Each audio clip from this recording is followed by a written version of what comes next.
Dis donc Fabien, comment bien rédiger une annonce immobilière? C'est simple, n'est-ce pas? Un vrai jeu d'enfant. Oui, bah tu parles, c'est comme quand tu nous fais un gâteau sans recette. Une cata, quoi.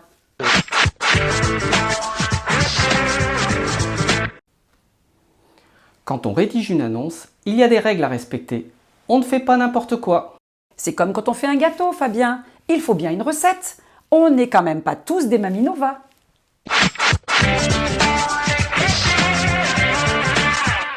Pour bien comprendre le fonctionnement d'une annonce, il y a des choses à savoir.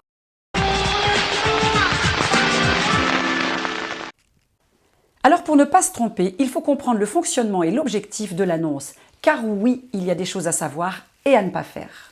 4 choses sont importantes, dans l'ordre: le prix, la première photo, l'accroche et le texte.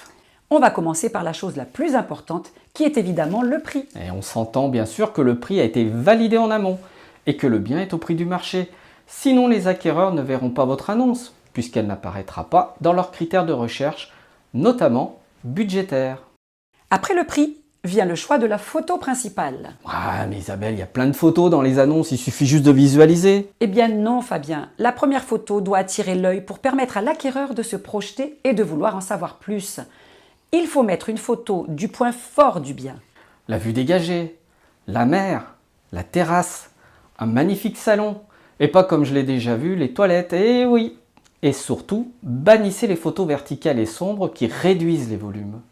Passons maintenant au titre de l'annonce qui est la véritable accroche, le slogan de votre annonce. L'accroche, c'est la petite phrase qui vous donne envie d'aller plus loin. C'est ce que l'on utilise d'ailleurs dans toutes les publicités.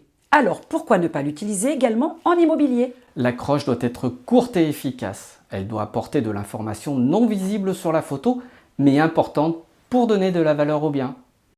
Vous le voyez, dans une publicité avec un pot de Nutella, aucun slogan ne dira « pâte à tartiner au chocolat », puisque ça se voit. Et pour résumer, il faut mettre les 2 ou 3 points forts du bien qu'on ne voit pas sur la photo. Bon, le prix est bon, la photo magnifique, l'accroche donne envie, et on clique pour en savoir plus. Et c'est là qu'on tombe sur l'annonce. Et là aussi, attention! Votre annonce doit être courte et ne doit pas remplacer la visite.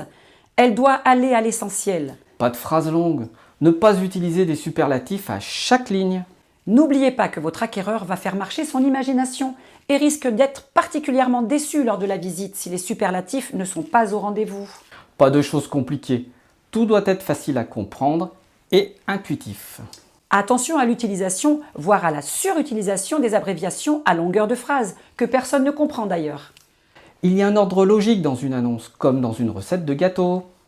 C'est le système de l'entonnoir. On part du général pour aller au plus technique. Et tu oublies le principal, Fabien, qui me paraît tellement évident. On s'entend qu'on fait une annonce sans faute d'orthographe. On se relit toujours, on fait relire l'annonce à quelqu'un, ou on utilise le correcteur avant de publier. Bon allez, on résume ? Une annonce ne se fait pas n'importe comment. Respectez le prix, choisissez bien votre photo principale, mettez un titre accrocheur et rédigez un texte explicite, mais sans trop en faire. Contactez-nous, nous saurons vous garantir une annonce percutante et efficace pour commercialiser votre bien. On se retrouve la semaine prochaine pour un nouveau sujet de Notre Vie Immo. À la semaine prochaine.